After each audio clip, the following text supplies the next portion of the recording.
Olá, bom dia, boa tarde, boa noite, boa madrugada. Seja muito bem-vinda, muito bem-vindo à nossa 61ª aula de estudos da obra A Gênese, de Allan Kardec.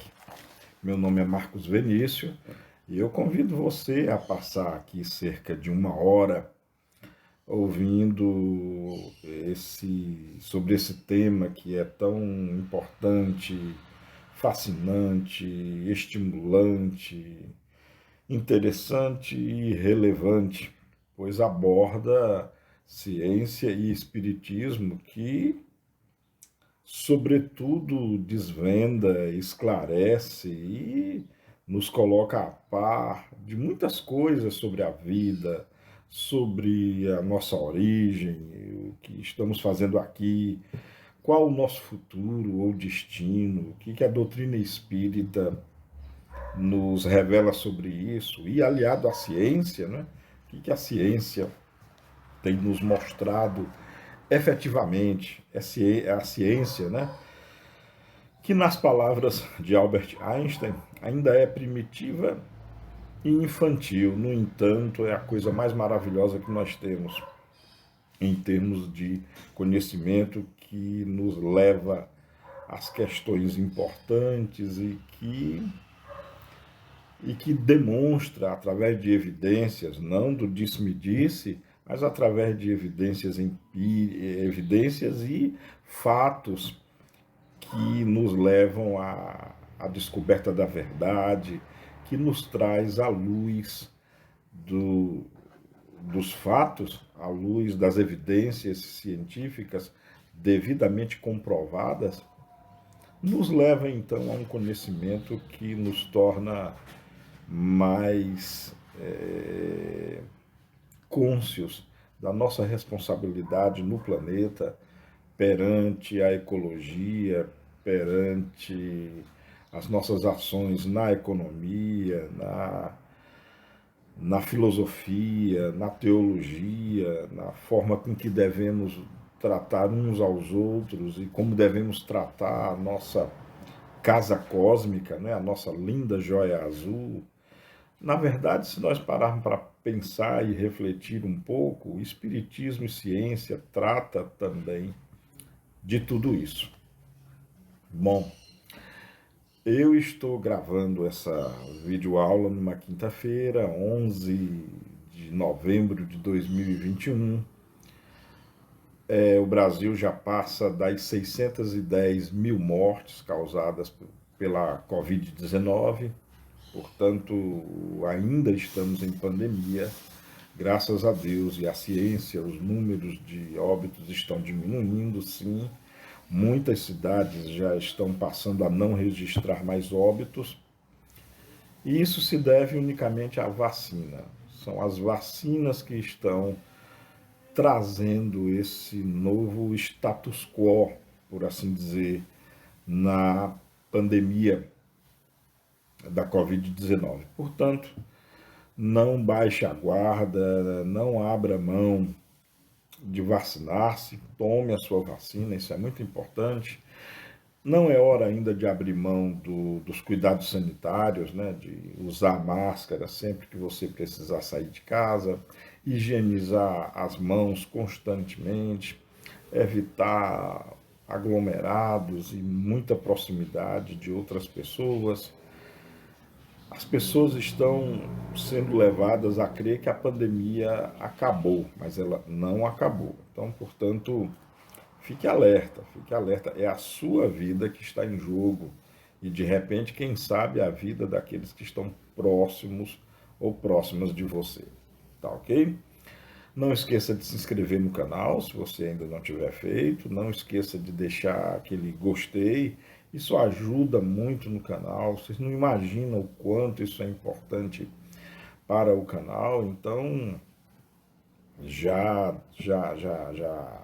se inscreve, já coloca o joinha, aperta a sineta para você saber ficar sempre por dentro das novidades, dos lançamentos do canal, essas coisas que eu sempre tenho dito Não deixem de usar a aba de comentário para tecer os comentários. E enfim, vamos dar início. Porém, a nossa videoaula de hoje, nós vamos quebrar um pouquinho o roteiro, pois na aula passada nós encerramos o capítulo 12, que é o capítulo da Gênese mosaica propriamente dito. Então, até o capítulo 12, Kardec aborda temas muito ligados à uranografia, como nós já podemos testemunhar. Desde o capítulo 1 até o capítulo 12, né, foi o último que nós vimos, basicamente os temas são temas voltados à origem e desenvolvimento. A origem do espaço, do tempo, do universo, das galáxias, dos sistemas solares. Aí depois a coisa vai concentrando na nossa linda joia azul, né? A origem do planeta Terra, a origem, como a Terra formou-se, como ela tem a configuração e a aparência que ela tem hoje, depois o aparecimento da vida, como surgiu a vida na Terra, como depois surgiram os seres humanos, né? Nós seres humanos, como foi, como se deu a nossa origem, e finalmente, lá no capítulo 12, né, Kardec tece a sua teoria maravilhosa, né? Já vimos isso até a aula passada, a teoria do que significou realmente a raça adâmica, o que foi realmente, qual o significado de Adão e Eva, o que significou a desobediência com relação ao consumo do fruto proibido, porque Deus puniu da maneira que ele puniu não só Adão e Eva, mas a humanidade inteira até os dias de hoje, chegando até mim, até você, enfim. Tudo isso foi debatido até a videoaula anterior, videoaula de número 60. A partir do capítulo 13, a Gênese ela volta para assuntos que primeiro, são assuntos que a ciência positiva já não se debruça.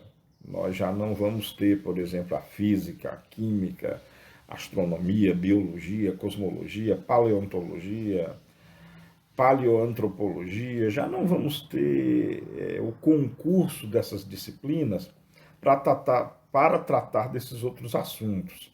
Que assuntos são esses? São os milagres e as predições.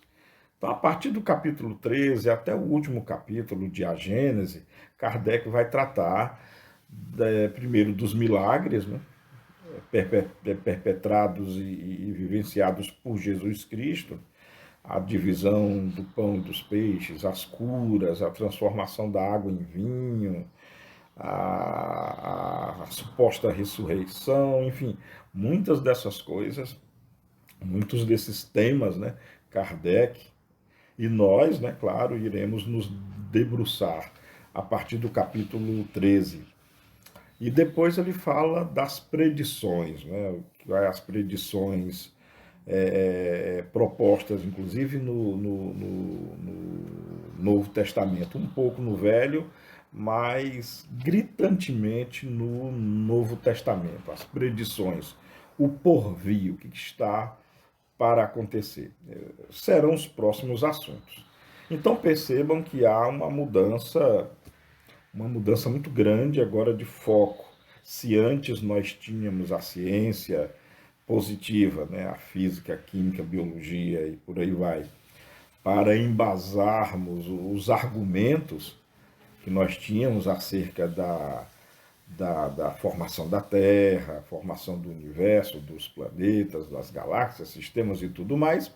Agora vamos abordar temas mais digamos assim, temas que não existem. Entendam, com os olhos da ciência positiva, não existem ainda evidências, que é a questão do perispírito, do próprio espírito, do que seriam os milagres, entendeu? E a ciência claramente não se debruça, pelo menos oficialmente sobre isso. Mas, enfim, vai ter muita coisa para se discutir. Claro que a ciência não fecha os olhos, não vela os seus olhos sobre isso, mas eu quis fazer esse comentário só para deixar bem claro que há realmente uma linha divisória no livro A Gênese de Allan Kardec. Uma que terminamos agora, de novo, que temos todo o respaldo da ciência, e uma outra linha agora que, por enquanto, é especulativo, por enquanto, vale-se ainda de muitas elucubrações, muitas suposições, muitas teorias, mas que eu não tenho dúvida nenhuma de que num futuro bem próximo essas questões serão envolvidas, sim, pela própria ciência positiva. Na verdade, isso já está acontecendo. Muitos cientistas debruçam já por sobre esses fenômenos, muitos pesquisadores, médicos, e cientistas mesmos, até físicos, se debruçam já sobre a natureza do espírito, do corpo espiritual ou astral, que seria o perispírito. Então, é um assunto que cedo ou tarde ele será abordado, sim, pela própria ciência positiva. Mas, por enquanto, isso ainda não é oficial. Bom, o que me traz a explicação sobre a aula de hoje. Na nossa aula de hoje, nós não iniciaremos o capítulo 13, que seria o de se esperar. Nós vamos, pelo menos nessa aula, e talvez em mais uma outra aula, vamos abordar aqueles temas que eu prometi para vocês que iria trazer para reforçar algumas ideias que são muito importantes mesmo, e que amadurecem o nosso raciocínio. Eu falei anteriormente que teriam essas aulas adendo, ou essas aulas extras, que não estariam no conteúdo propriamente dito de A Gênese, mas são assuntos que já debatemos anteriormente, ao longo desses 12 capítulos, mas que eu havia prometido a vocês que iria detalhar um pouco mais, iria aprofundar um pouco mais, no afã de vos passar um conhecimento um pouquinho mais técnico, um conhecimento que nos leve a raciocinar mais sobre os princípios das coisas da vida, tá? Então, desculpa, sem mais delongas, iniciando. Primeiro tema que nós vamos abordar hoje é o nosso planeta Terra, a nossa linda joia azul, que ele é um planeta singular. É o planeta, até onde se sabe, é o único planeta onde abriga a vida, e abriga a vida de múltiplas formas. Nós olharmos ao redor, os vegetais, os insetos, os animais. Olhem aí uma barata, uma mosca, um sapo, uma girafa, uma baleia, um golfinho, uma bromélia, um crisântemo,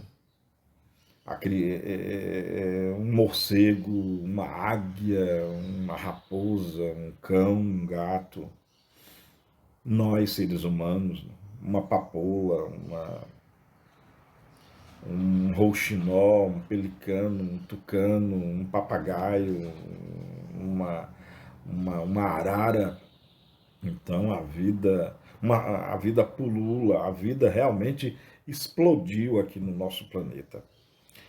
E talvez o principal objetivo de nós abordarmos esse tema é para que nós possamos amadurecer um pouco mais e nos livrarmos do misticismo. A vida é um fenômeno especial, muito especial, e pelo menos aos olhos da ciência, até hoje, a vida é algo raro, a vida parece ser algo raro. A ciência afirma isso pelo seguinte, porque o único planeta em que se tem certeza de haver vida é aqui na Terra. Até onde se sabe, nenhum outro planeta tem vida que nós conhecemos de fato. O universo é gigantesco, o universo espacialmente falando, é algo que não dá nem para entender, tão gigantesco que ele é. Eu compartilho da certeza de que há vida em outros lugares lá fora, com certeza, porque eu mesmo me recuso a acreditar que num universo tão gigantesco, tão infinito, possa haver vida só nesse pálido ponto azul, como dizia Carl Sagan. Na nossa pequena joia azul, que é um grãozinho de poeira solto no espaço, não ocupamos nenhuma posição privilegiada, não temos assim especialmente nenhuma vantagem em relação a nenhum outro mundo, porém, algumas coisas aconteceram aqui no nosso planeta que o torna singular, que o torna único. Basta nós vermos o seguinte: dos 8 planetas que compõem o sistema solar, né, de ordem de distância do Sol, né, Mercúrio, Vênus, Terra, Marte, Júpiter, Saturno, Urano e Netuno, né? Plutão foi relegado a planeta anão, mas é de se parar para pensar que desses 8 planetas oficialmente cadastrado como planetas, desses 8 planetas a Terra é única. Todos os outros são muito diferentes ou guardam muitas semelhanças entre si. A Terra é o único que abriga a vida, pelo menos vida inteligente. Existem alguns outros candidatos no sistema solar a abrigarem vida, né? O próprio Júpiter, o planeta Europa, que é uma das maiores luas de Júpiter, um bom promissor para que se tenha vida.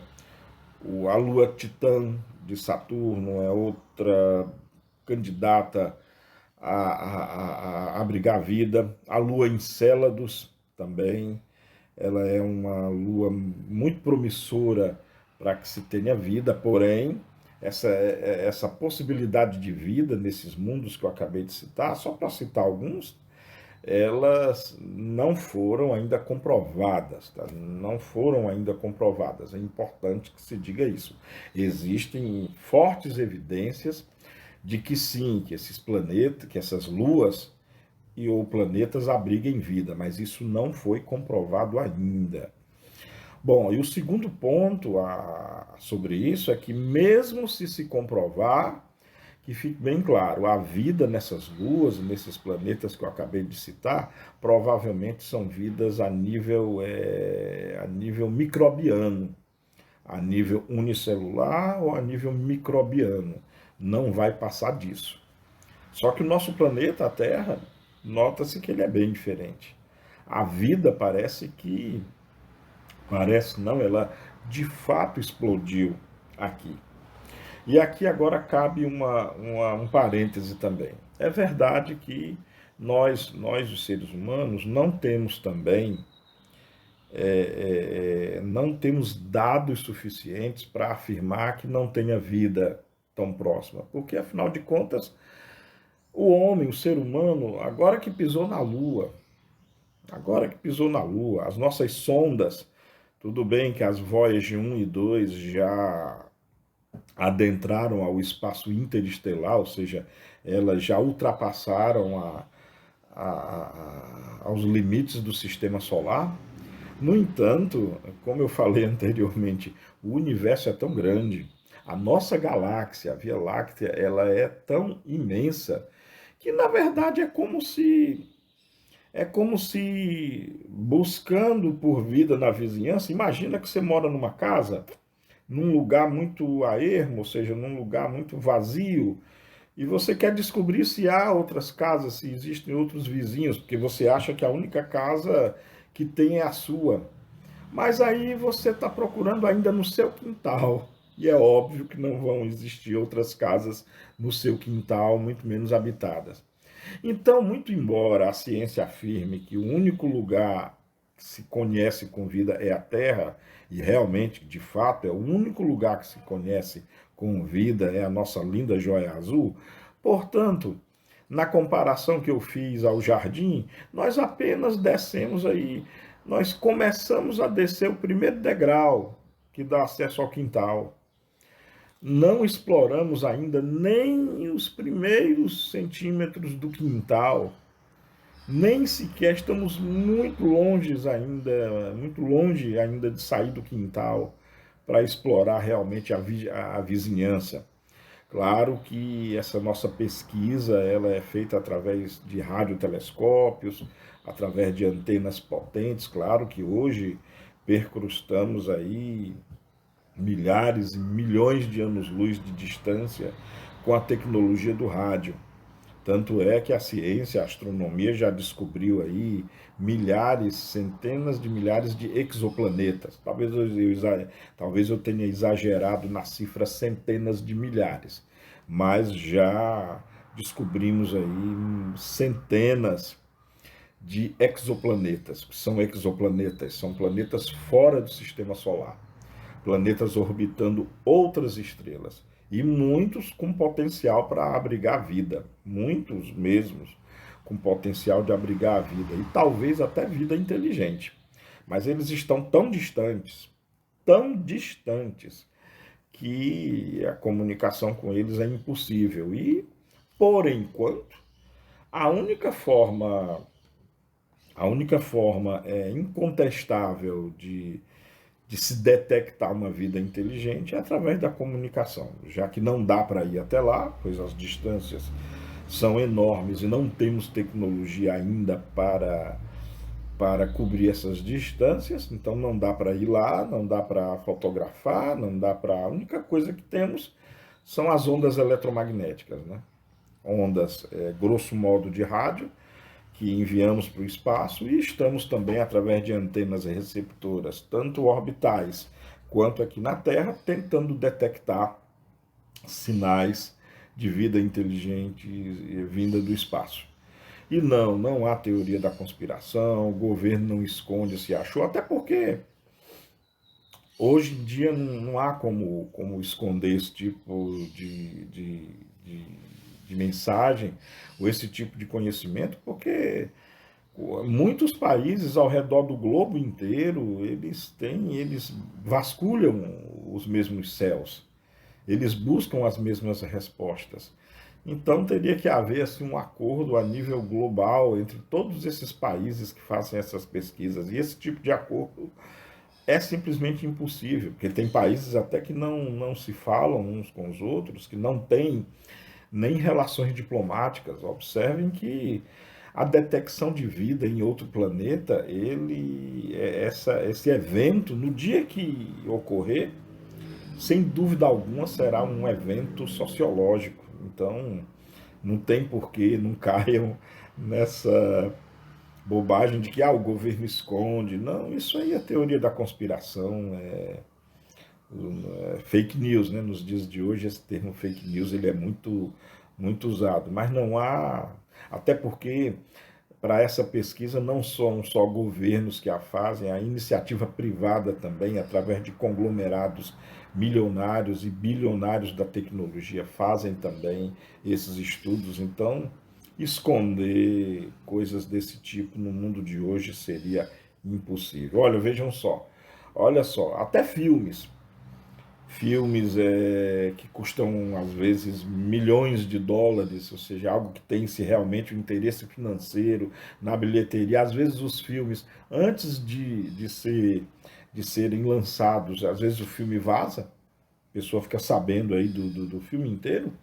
Imagine um assunto de importância capital, de importância, talvez seria uma das notícias mais fantásticas que a humanidade receberia, o contato com uma outra civilização. Mas isso não ocorreu ainda, tá? E o objetivo dessa aula de hoje é despertar em todos nós a consciência de o que é a vida e o que foi que aconteceu aqui na Terra para que a vida acontecesse aqui, tá? Por que a nossa Terra é tão especial? Tá? Por que a nossa Terra realmente ela é única até onde se conhece? Porque já descobrimos muitos planetas, mas nenhum como a Terra. A Terra reúne um conjunto de fatores únicos que a torna o que ela é, que abriga a vida, e não só nós, seres humanos. Tem vida na Terra em lugares que nem se achava que poderia ter vida. Então a Terra realmente, a nossa linda joia azul, é um fenômeno especial. É muito especial mesmo. É como se parece que apontaram para ela, manusearam o nosso planeta para que nós possamos estar aqui. Não só nós, claro, seria egoísmo da minha parte, ou de quem quer que pense assim, achar que o planeta Terra foi construído só para os seres humanos. Não. Nós compartilhamos o nosso lindo mundo azul com milhares, com milhões de outras espécies. Cada uma com o mesmo direito que eu, você e nossas famílias temos de estar aqui.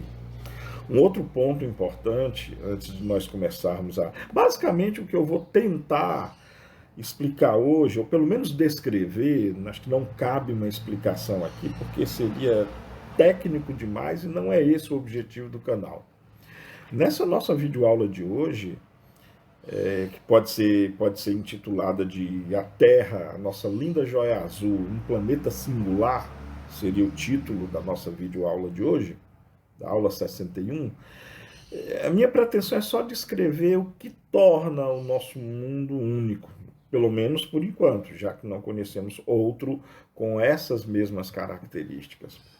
E para isso, para que todos nós possamos entender, é importante também procurarmos de maneira muito lúcida entender a vida como ela é, a forma de vida como ela é. Todas as características que aconteceram na Terra, elas existem para que a vida seja baseada nos princípios nos quais a vida é baseada, que é no carbono. A vida como nós a conhecemos, e é o único modelo de vida que nós conhecemos é esse, é a vida baseada no carbono. Nós somos filhos do carbono, nós somos realmente o elemento químico carbono, o átomo de carbono é o que possibilita a vida orgânica, e não existe nem... Bom, se nós não conhecemos nenhum outro tipo de vida, então nós precisamos partir daquilo que nós conhecemos. Então, quando você vai buscar a vida lá fora, quando você vai pesquisar a vida lá fora, e acredite, hoje isso não é mais ficção científica, hoje, inclusive, isso é ciência pura. Hoje, na USP já tem a faculdade de astrobiologia. Hoje você já pode se formar e, para ser um cientista, um astrobiólogo. O que é um astrobiólogo? É um cientista voltado a pesquisar a vida fora da Terra. Hoje a academia já admite esse estudo. Que evolução! Antigamente não poderia nem falar sobre isso, porque você era taxado de voador, de mirabolante, que isso era mais ficção científica do que propriamente ciência. Hoje não, já existe o campo da ciência chamado astrobiologia. Depois pesquisem aí na internet, tem muita coisa boa. Aqui no Brasil nós temos um pesquisador maravilhoso nesse campo, que é o Dr. Douglas Galante. Tem vídeos dele na internet muito interessantes sobre a procura de vida fora da Terra. Outra dica que eu dou é o canal, vocês vão no YouTube, coloquem lá Ciência Sem Fim, e lá nesse canal Ciência Sem Fim, do meu amigo Sérgio Sacani, tem uma série de entrevistas com muitos cientistas, inclusive uma dessas entrevistas é com o Dr. Douglas Galante. Vale a pena muito ver essa entrevista lá com essas personalidades. Tem entrevistas com o doutor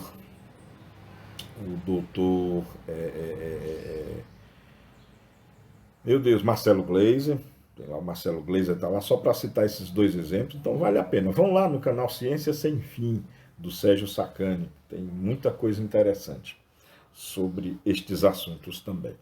Então, a vida é importante, a vida que nós conhecemos, ela é baseada no carbono, é baseada nos pares de base, que são os pares de base, são aqueles pares que compõem a estrutura do seu DNA, do meu DNA, do DNA de uma mosca, do DNA de uma mangueira, de um abacateiro, do DNA da vaca.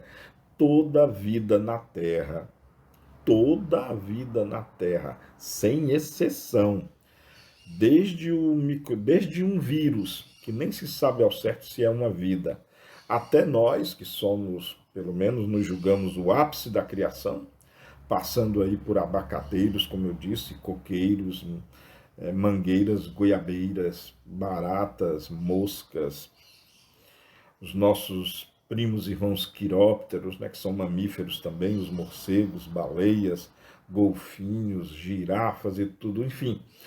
Toda forma de vida na Terra é baseada no DNA, baseado naqueles pares de base, né? Adenina, citosina, guanina e timina. São as 4 letras que formam a vida na Terra. E curioso, sem exceção, toda a vida na Terra é baseada nessas 4 moléculas. Então, é aquilo que nós conhecemos. A vida é baseada nisso. Ah, Marcos, a vida pode ser baseada em outros princípios? Pode. Quem sou eu ou quem quer que seja para dizer que não pode? Pode. Pode ter vida lá fora baseada não no carbono, mas no silício, por exemplo, quem sabe? O fato é que nós não sabemos. E como nós não sabemos, o que quer que nós dissemos, se não tem, o que quer que nós dissermos, se não há evidência nenhuma, fica no campo da especulação. O que de fato conhecemos é a vida baseada no DNA, baseada no elemento carbono. E é nisso que é baseado esse estudo que nós estabelecemos agora. Então, olha só, para quem acha que a vida é algo simples ou que as condições de aparecerem a vida aqui na Terra foram muito simples, ledo engano, as coisas não são assim não, tá? A Terra, sabe, a Terra é bem dotada de recursos e ocupa uma posição ideal no sistema solar para manter a vida tal como a conhecemos, resultado de cerca de 4,6 bilhões de anos de construção cósmica. O planeta está cheio, né? O nosso planeta está cheio de formas de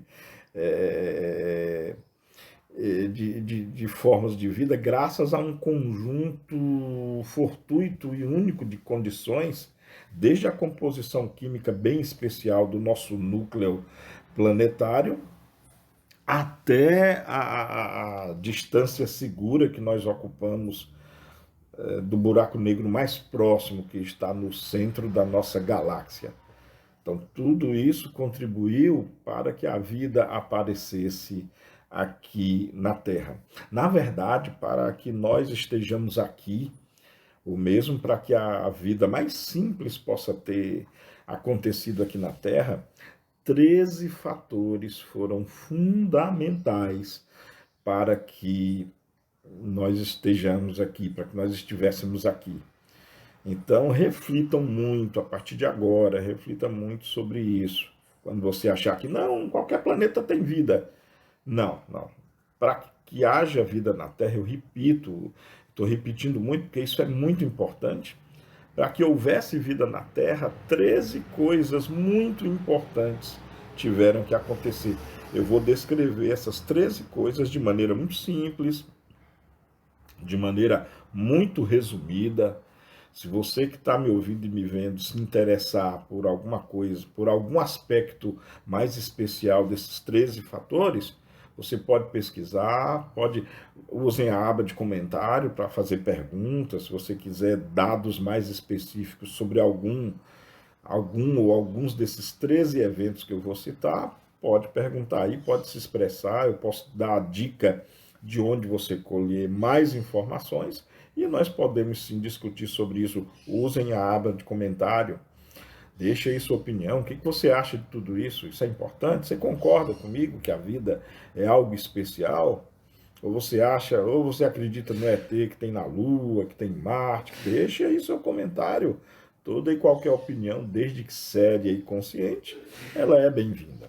Então, olha só, quais foram as 13 coisas que aconteceram aqui na Terra que a faz uma rocha estranha mesmo, que a faz um planeta tão maravilhoso, que faz da Terra um mundo tão extraordinário que foi capaz de abrigar vida, começando com vida molecular, vida, depois vida antes da célula ainda, que foram os coacervados. Depois dos coacervados, nós tivemos a evolução para a primeira célula, bem estruturada, capaz de captar a energia do meio e armazenar essa energia para os seus processos físico-químicos, até chegar em criaturas como nós, que desenvolvemos matemática, ciência, artes, música, dança, e que perguntamos se existe vida em outro lugar. Olha como a química da vida evoluiu até essa própria química questionar a si mesma. Claro que aqui, muito embora nós estejamos num ambiente espírita, é óbvio que aqui eu não estou levando em consideração o espírito. Aqui nós estamos levando em consideração a vida orgânica, somente o aspecto orgânico. Não estamos levando em consideração, pelo menos por enquanto, o aspecto espiritual. Então vamos lá. 13 coisas foram fundamentais para que a vida exista aqui na Terra. E, de novo, por que isso é importante? Porque quando nós vamos buscar vida em outros lugares do universo, olha, se já há vida como nós conhecemos, que é essa aqui, que nós temos aqui no nosso lindo planeta, na nossa linda joia azul, se nós vamos procurar vida em outros lugares, o primeiro passo, o mais lógico quando se busca num lugar muito grande é procurar vida semelhante. Lógico. Buscar aquilo que nós já conhecemos. Então, quais são esses fatores? Primeiro fator, o nosso planeta, o nosso mundo recicla o carbono. Isso é muito importante. Como eu já falei anteriormente, o carbono é a base da nossa vida, não só nossa, mas de todos os seres vivos do planeta. Então, a reciclagem desse carbono, ela é importantíssima, inclusive para manter a temperatura da Terra. Em planetas como Vênus e Marte, por exemplo, onde não há reciclagem de carbono, o que é que acontece? O carbono fica retido ou na atmosfera ou nas rochas, tornando, no caso de Vênus, um planeta inabitável, porque o carbono se acumulou nas nuvens, o isolou do Sol, causando o efeito estufa, ou seja, entra energia no planeta e essa energia não retorna, fica concentrada no planeta. Então lá em Vênus, por exemplo, em função da não reciclagem do carbono, em função do carbono ficar concentrado na atmosfera, o planeta atinge temperaturas de 500 graus Celsius. Impossível, então, haver vida por causa disso. Então, o nosso planeta ele recicla carbono, ou seja, que é reciclar o carbono, através das mudanças climáticas provocadas pelo vulcanismo. Os vulcões que ocorrem no nosso planeta é fundamental para a reciclagem desse carbono.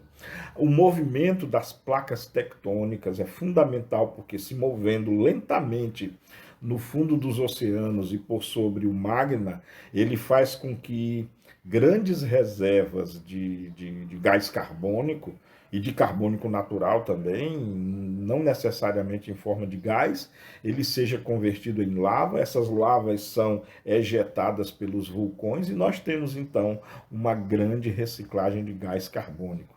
Então, a tectônica de placas e o vulcanismo formando essa reciclagem de carbono é um aspecto, é um fator fundamental para a existência de vida baseada em carbono e é a única que nós conhecemos, tá? Bom, o segundo fator é que o nosso planeta possui uma camada de ozônio. Fitoplânctons e vegetais verdes pelo oceano inteiro causou a ejeção na atmosfera de um gradiente, ou seja, de uma quantidade de oxigênio extra. Essa quantidade extra de oxigênio formou, a uma altitude bem elevada da nossa atmosfera, formou uma camada de ozônio, que é a ionosfera. Essa camada de ozônio protege a Terra da radiação letal ultravioleta do Sol. Sem essa camada de ozônio, essa radiação letal teria posto fim à vida de todos os seres baseados em carbono. Ora, mas se todos os seres são baseados em carbono, nenhum de nós, e quando eu digo nenhum de nós, nenhuma formiga, nenhuma barata, nenhum coelho, nenhuma aranha, nenhuma flor, nenhum vegetal sobreviveria. Então a camada de ozônio ela é fundamental, fundamental para a proteção da, da, da vida na Terra. Sem essa camada não teria vida. Então, se você quer buscar outros planetas com vida, é fundamental que esse planeta recicle carbono, que esse planeta possua uma camada de ozônio para proteção dos raios letais que vêm do Sol. Acredite, a nossa estrela, essa luz maravilhosa que vemos dela, branca, intensa, que nem se consegue ver direto ao meio-dia, a laranja linda ao entardecer, majestosa ao amanhecer, mas da nossa estrela saem raios letais, radioatividade que, se nós fôssemos expostos a ela, morreríamos. Bom, o terceiro fator importante para o nosso planeta é a Lua. A Lua estabiliza as oscilações do eixo da Terra. O nosso planeta, tá? O nosso planeta como globo, e ele é um globo, tá? Ele não é plano. O nosso planeta ele tem uma inclinação, uma leve inclinação perto dos 20 graus, uma inclinação em relação ao plano do Sol. Essa inclinação ela é fundamental para o equilíbrio gravitacional da Terra. Em que sentido? Primeiro, nós temos as calotas polares, que são blocos de gelos do tamanho de continentes. Temos a Antártica e temos a Antártica no Polo Sul e temos o Ártico no Polo Norte. Essas calotas de gelo do tamanho de continentes, elas são estabilizadas, o peso dela, por essa inclinação. E essa inclinação, em função dos movimentos que a Terra exerce em torno do Sol, essa inclinação ela muda na sua trajetória, na trajetória que o planeta Terra faz em torno do Sol, essa inclinação ela muda. E quem estabiliza essa inclinação, ou seja, quem faz com que a mudança dessa inclinação não seja grotesca e por aí, e isso faria o desequilíbrio gravitacional da Terra, quem faz isso é a Lua.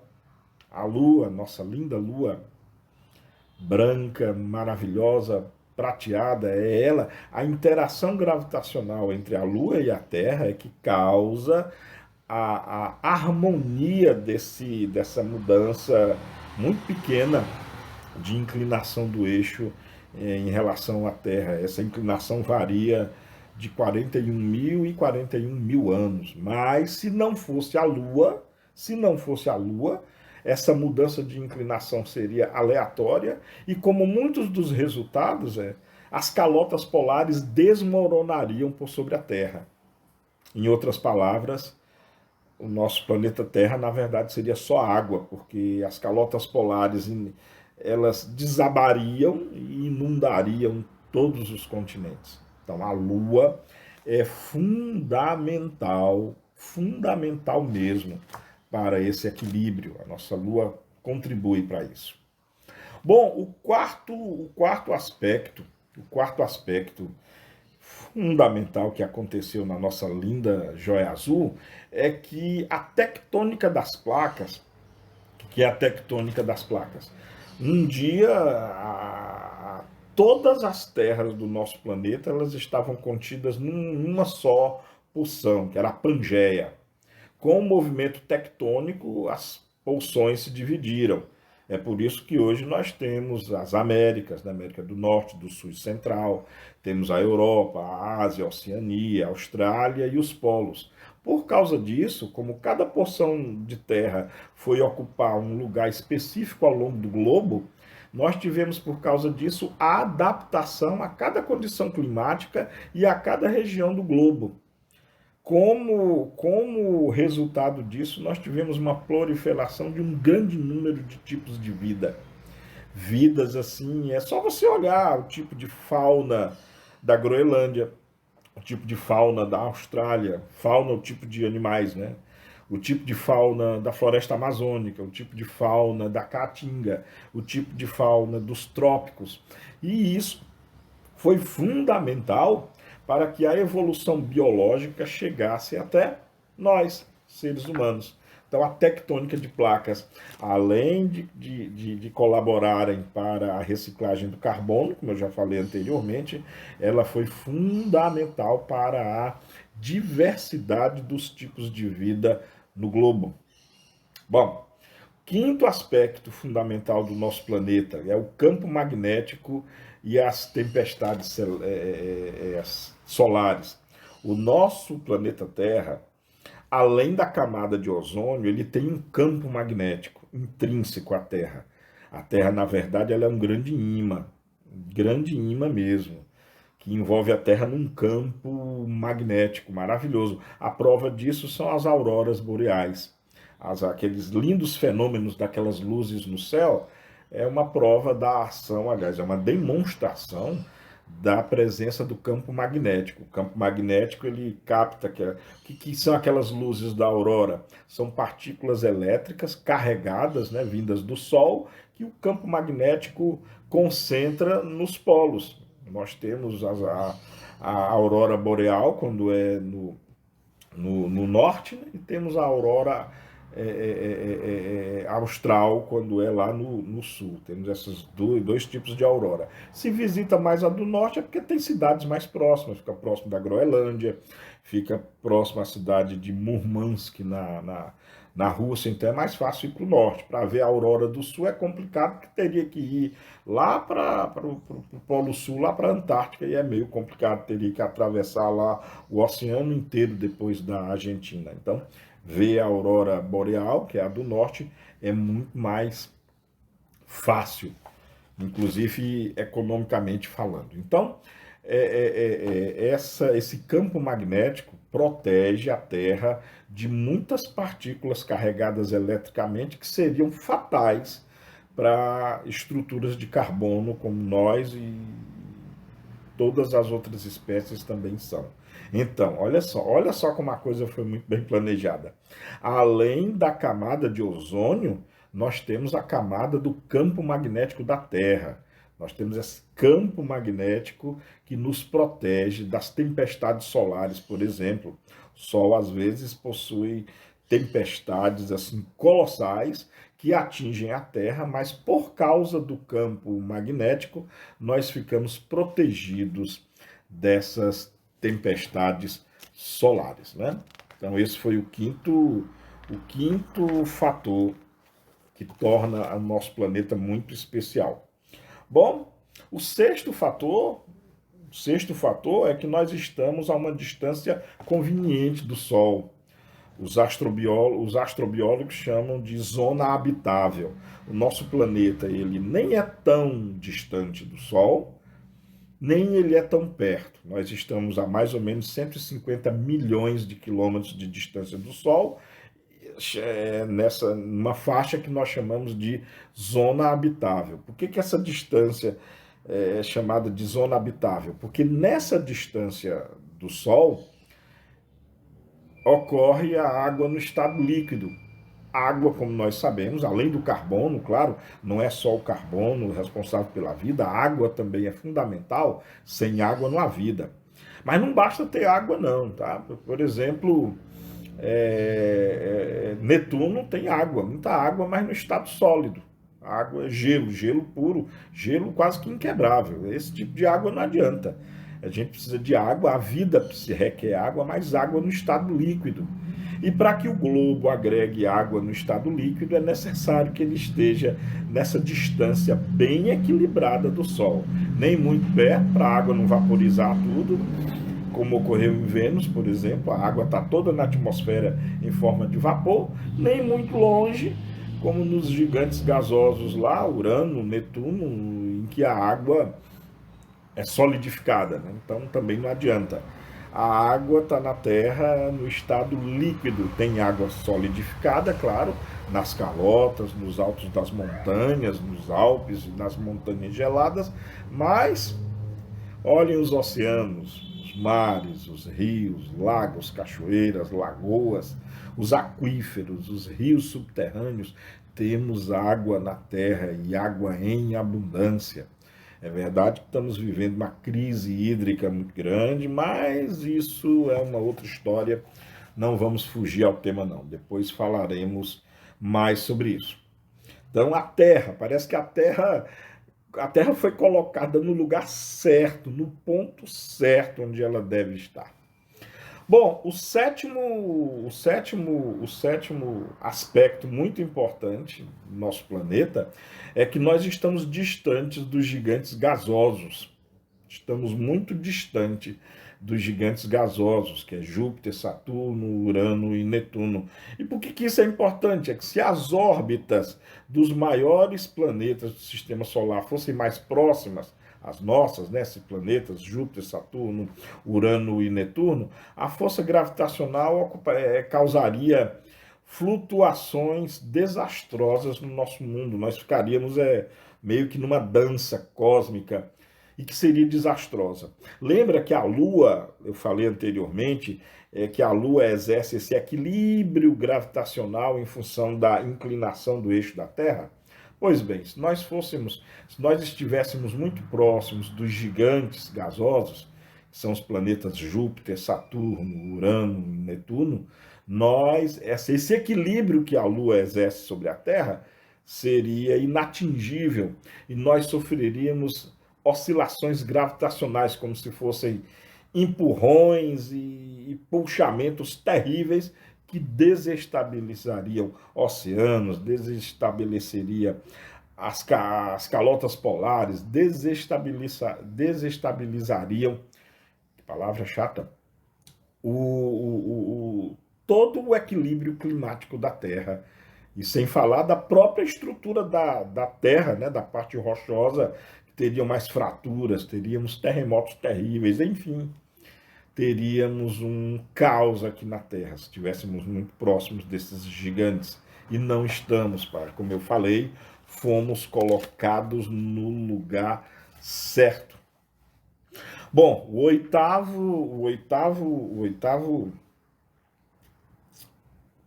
ponto fundamental para que a vida possa estar aqui é que o Sol é uma estrela estável e longeva.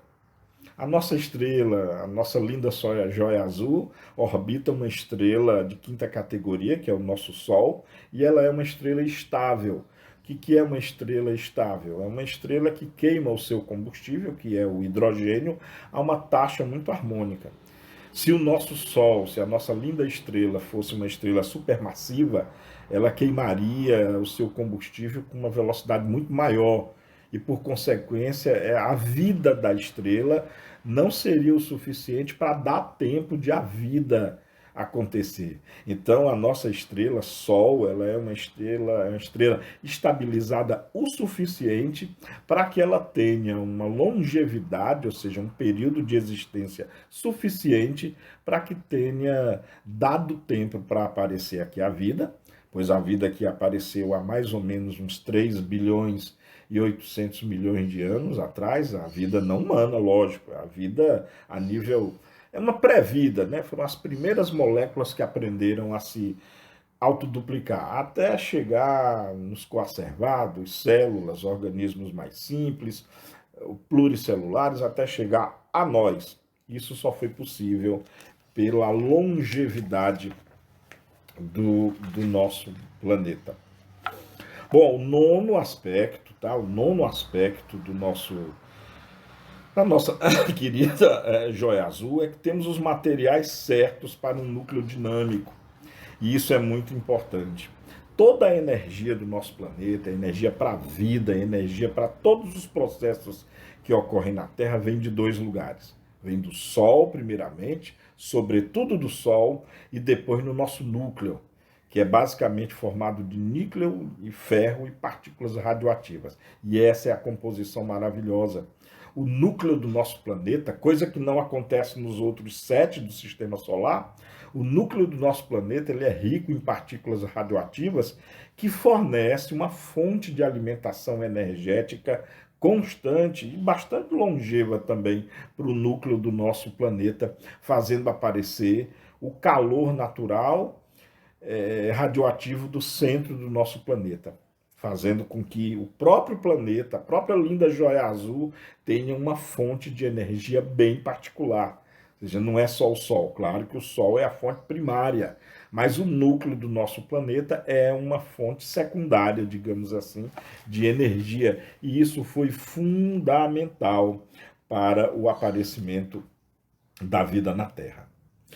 10º aspecto: os planetas gigantes nos protegem de ameaças. E é verdade. Os planetas gigantes, eles estando lá longe na distância onde eles precisam estar, eles nos protegem muito contra o bombardeio de asteroides. No início da formação do planeta Terra, nós fomos bombardeados por chuvas de meteoros, de cometas e tudo. E claro, com a evolução do próprio sistema solar, essa densidade de bólides caminhando no espaço diminuiu e se concentra agora numa dada região. Porém, a todo instante, o nosso sistema solar ele é visitado por asteroides, por corpos que, se atingissem a Terra, vide os dinossauros, né, que foram extintos há uns 70 milhões de anos atrás por causa de uma dessas pedradas.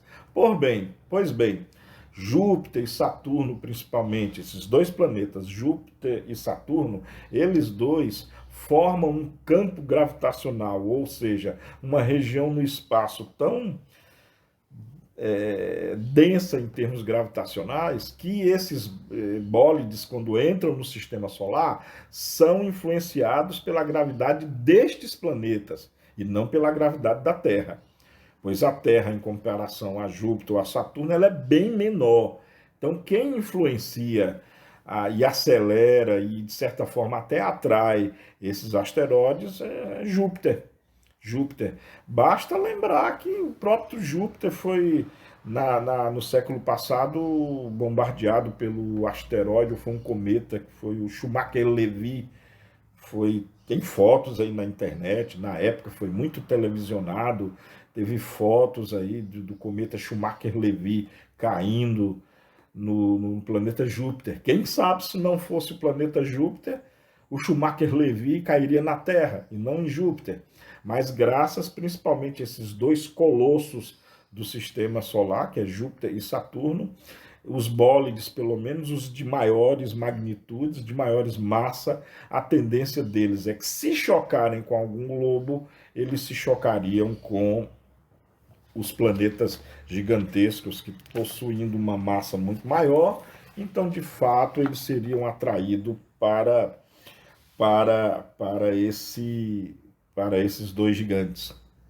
Bom, 11º fator, né, que é o Sol nos protege dos entulhos galácticos, né?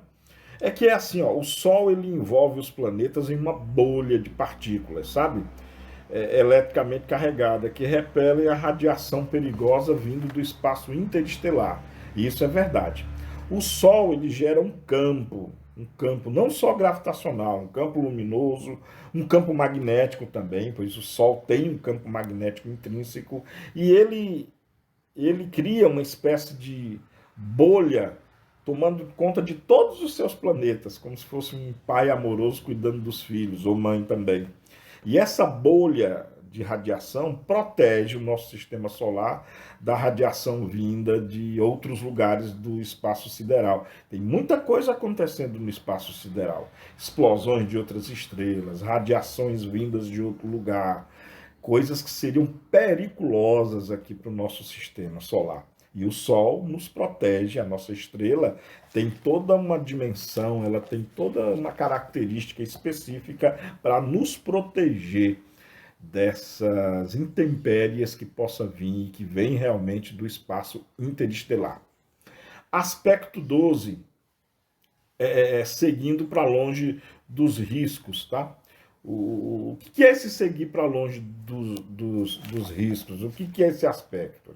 O sistema solar ele está aninhado em um ponto seguro entre os braços da espiral e sua órbita impede que passe por regiões perigosas da galáxia. O que é isso? Nós pertencemos à Via Láctea, todo mundo já viu mais ou menos aquela forma espiralada, só que o nosso planeta não está contido às espirais internas. O nosso planeta está mais para a periferia, está entre o braço de Sagitário, se eu não me engano, e o braço de Peixes, ou é Aquário.